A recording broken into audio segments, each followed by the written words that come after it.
aku tuh mau nanya, kalau Kak Uli sendiri persaingan di beauty creator tuh kayak gimana sih? Susah nggak? Banyak banget yang kayak Banyak banget, persaingannya ketat banget. Waktu aku mulai tahun 2018 itu belum sebanyak ini ya. Terus 2019 art makeup tuh mulai booming. Aku memang dari awal masuk tuh art makeup Kak, karena being honest aku nggak pernah segitu percayanya sama diriku sendiri. Aku selalu ngerasa, ya karena mungkin itu ya being reject kayak lama banget berapa belas tahun itu ternyata bikin mental kicep juga gitu loh. Jadi aku pas pertama kali masuk ke dunia itu aku tuh lewat lomba kalah lagi sama seperti lomba-lomba sebelumnya baik nyanyi maupun yang lainnya gitu. Terus udah gitu ketika aku coba lagi keempat, untung aku nggak berhenti ya karena keempat dan sampai seterusnya aku selalu menang juara 1. Dan di situ tuh brand mulai lihat oh ada nih orang namanya Uli Novita dan dia bikin art makeup. Belum berhenti di situ, ada brand yang ngingetin aku, Kak kamu nggak akan laku loh kalau kamu pakai art makeup kayak gini, karena gimana jualnya. Dan aku bilang, aku ini kan nggak pakai face painting aja, justru aku pengen kasih tahu kalau dengan makeup biasa pun kita bisa create something yang luar biasa loh, kayak gitu. hebat. Tuh awalnya kayak gitu sih. Konsepnya. Tapi emang itu make up itu doang atau sekalian nama kayak body painting atau apa? Sampai ke badan gitu. Ada sih, jadi aku tergantung temanya. Kalau memang bukannya lagi kerja sama brand, ya aku pakai makeup aku bebasin mau pakai apa aja, mau pakai face paint. Tapi kan brand juga ada yang keluarin face painting. Dan aku seneng banget kayak brand sekarang tuh berani banget keluarin eyeshadow yang warna-warni. Itu juga bisa dijadiin pengganti face painting gitu. Jadi aku menyesuaikan dengan tema sih gitu. Salut banget ya, yang satu karena dia nggak nyerah gitu loh. Padahal udah gagal berkali-kali kalau bisa dibilang. Nah itu jangan berhenti karena kita nggak tahu kita lagi ngeruk tanah, berhenti ya nggak ketemu nih tambang emasnya, putus asa. Padahal kerukan yang kesana lagi emas masuk keluar semuanya. Ini ceritanya, Betul. contoh nyatanya.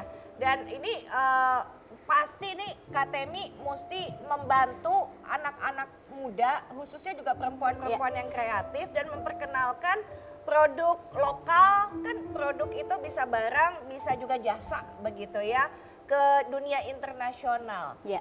Bagaimana jejaknya waktu itu? Jadi kalau di bisnisku sendiri kan media ya, media yang memang fokusnya ke gaya hidup halal. Sebenarnya waktu itu lebih pada keirian sih, karena kan Indonesia sebagai Irian di Papua ya? betul sekali, tepat. Bukan itu tapi. Kan Jelas. rasa iri. Iya, karena irinya itu kan Indonesia mayoritasnya adalah penduduknya Muslim gitu, tapi industri halalnya tuh kurang berkembang dibandingkan dengan Jepang, Malaysia tetangga kita dan lain-lain. Akhirnya mulai terpikir bikin banyak satu dua dan akhirnya jadi beberapa kegiatan yang memfasilitasi local brand untuk keluar. Waktu itu kita jadi media partner untuk Tokyo Fashion World. Kita juga sempat mengajak dari Scarf Media itu pernah mengajak 11 desainer untuk ke London. Nah, dengan saya bergabung di Gcraft sebetulnya jadi membuka peluang lagi. Karena sebenarnya kan kita berjejaring yang paling penting, silaturahmi, membuka networking. Terakhir tahun ini sebenarnya karena dari 17 subsektor di Indonesia yang paling tingginya adalah fashion. Kita kemarin sempat bawa fashion Indonesia ke Eropa karena memang salah satu tujuan untuk B2B-nya, bisnis to bisnisnya supaya dapat buyers di sana. Nah, Di Eropa. Alhamdulillah antusiasmenya luar biasa. Ya. Tapi memang Indonesia tuh fashionnya luar biasa loh. Betul. Kain kita tuh udah Kayak sekali. Ya karena kalau di luar negeri kan cuma dress baju ini. Kalau di Indonesia ada hijabnya, ada dress toko, juga, ya. Ada tenun, ada batik dan punya Tenun, histori batik. sih. Yang justru yang kadang-kadang tuh yang suka kita lupa, jualan di luar itu harus punya yaitu histori, jadi ada literasinya gitu. Oke. Nah, aku mau tanya sama ini sahabat aku yang paling cool looking ya. Kan kita katanya sama-sama semok, ya kan, nama Uli. dia coba lupa namanya siapa. Makanya gayanya kayak teman kita. Saya mau nanya sama sahabat saya. Aku udah feeling. Masih dia lupa namanya siapa teman Uli, kita. Iya. kira-kira bakal menggeluti profesi ini sampai akhir hayat atau ada lagi yang ada kecapean yang belum pernah lo Kecapean? Pencapaian. Ngertiin aja sih. Iya, Ini kita kenapa sih? Maafkan aku. Pantesan nih bunga gue putih. Bentar lagi Bu, satu lagi. Gede keuban. Tadinya bunganya merah. Merah luntur ya. Iya. Iya Kak, aku jujur nggak Aduh tahu. jangan panggil kakak dong. Oh iya. Panggil aja Cinta. Oh, Besti, Cinta. besti ya, besti. Beb, beb. Jadi gini Beb. Jujur aku nggak tahu sih kemana Tuhan bakal membawa aku melangkah lagi karena di makeup ini aja setiap tahun aku tuh ganti tema. Kayak tahun pertama aku pakai art makeup yang gonta-ganti karakter dari bikin mermaid, Chucky, bikin segala macem. Tahun kedua abis itu demi di notice orang-orang yang aku suka banget, aku bikin gambar muka mereka di pipi aku.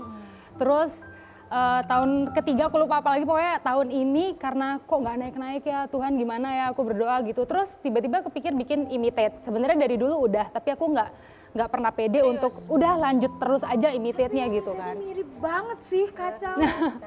Gitu, sekarang aku bikin imitate dan tiba-tiba kayak ini dalam seminggu followersku naik 20.000. Jadi aku benar-benar nggak ngerti gitu bakal Tuhan bawa aku kemana lagi. Tapi yang jelas memang passionku tuh di dunia entertain dari dulu.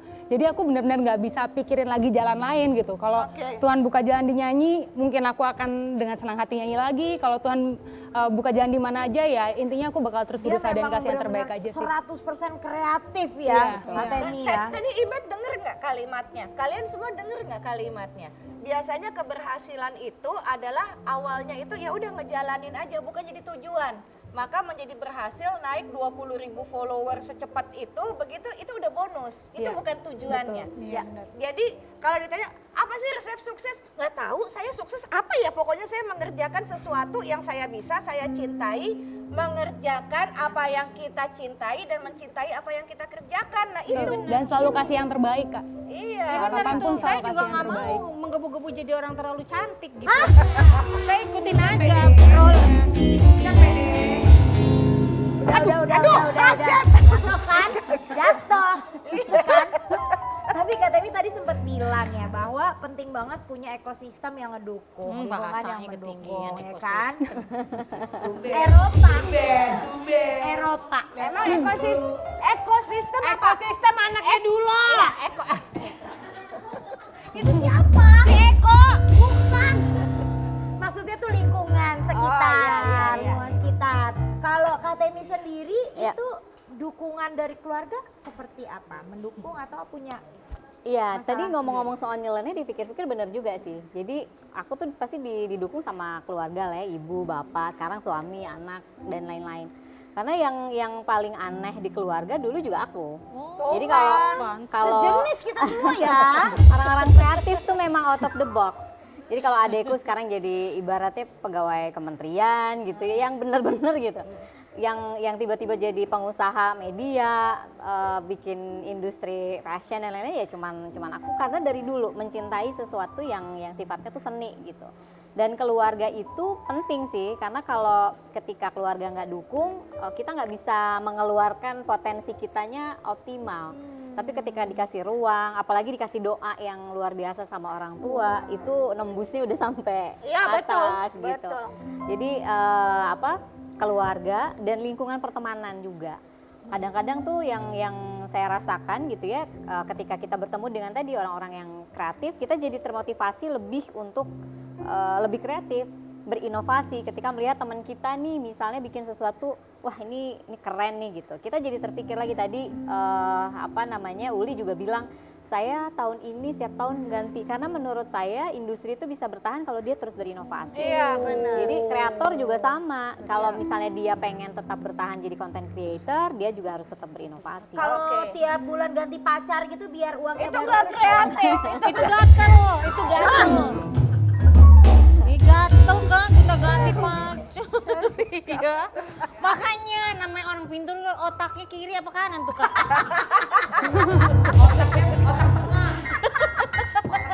Otak tengah. Tapi sebelum kita main pilih mana, ini penting sekali buat ditanya. Anda berdua adalah orang-orang yang dari kecil nyeleneh, gitu ya. Dan biasanya orang yang nyeleneh itu punya gangguan kesehatan mental. Waduh. Betul. Jangan tersinggung, Bet. Berasa banget gitu. Karena selalu di reject, karena selalu dianggap beda, Iya. karena dianggap aneh.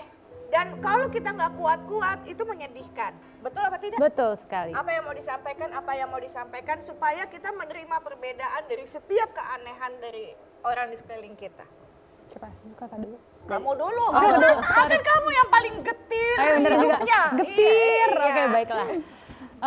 Kalau untuk pelakunya sendiri, ini aku mungkin ada pesan untuk dua ya, orang di sekitarnya sama untuk si objeknya itu sendiri. Kebetulan sebagai objek ini aku cuma mau share aja, aku pun mengalami mental issue itu, aku sangat mengalami gitu. Aku pernah ke profesional dan itu menyakitkan sih jujur ya, maksudnya itu kita nggak bisa membanggakan hal itu gitu.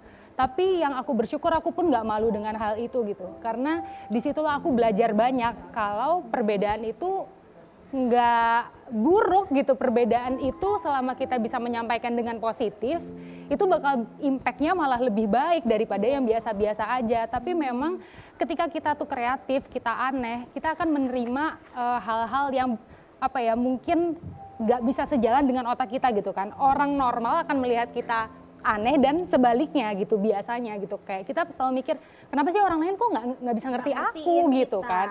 Dan itu adalah kita butuh kesabaran, kita butuh tarik napas dalam-dalam lah, sabar, berpikir lagi kenapa sih kayak gini gitu.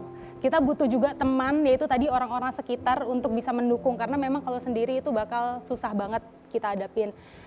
Intinya jangan pernah menyerah, belajar untuk percaya terus sama diri sendiri, karena sampai hari ini pun aku masih melakukan hal itu gitu. Hari ini aku ngomong kayak gini, besok aku bisa drop lagi gitu, aku bisa down lagi, dan itu triggernya mungkin kecil banget. Mungkin teman-teman kreatif itu banyak sekali yang seperti itu.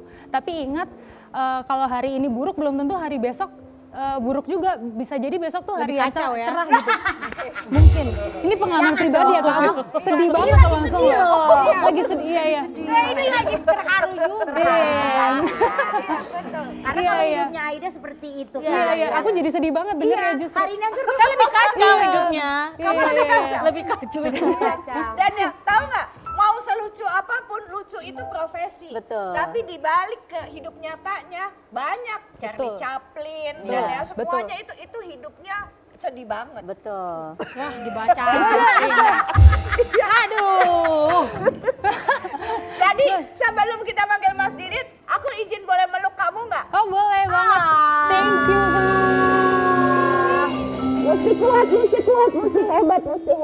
Thank you. Gue pilu banget gak dipeluk. Kamu panggil Mas Didit aja sana. Kamu panggil Mas Didit aja. Mas Didit kan dia. Hahaha, mana? Kita belum dibikin 3. Ini ada hadiah buat Kak Temi dan Kak Uli. Terima kasih sudah Ajukan ini. menyalurkan energi positif Nih, ke buat semua perempuan Indonesia. Terima kasih. Ini susah loh, kita minta dari episode pertama nggak dapat. Jadi ini sangat-sangat remarkable banget sebenarnya. Ngerti kan bahasanya? Ya, udah. Jadi jangan lupa ya, saya juga pengen jadi ikut dalam Craft. Ya, oke. Nah, Kak Temi, terakhir tadi Uli sudah Uli menyampaikan sesuatu yang sangat baik sekali. Apa yang mau disampaikan? Ya, kalau dari saya sih sebenarnya mungkin dari kalau tadi mental health zaman saya dulu belum sebegitu populernya gitu ya.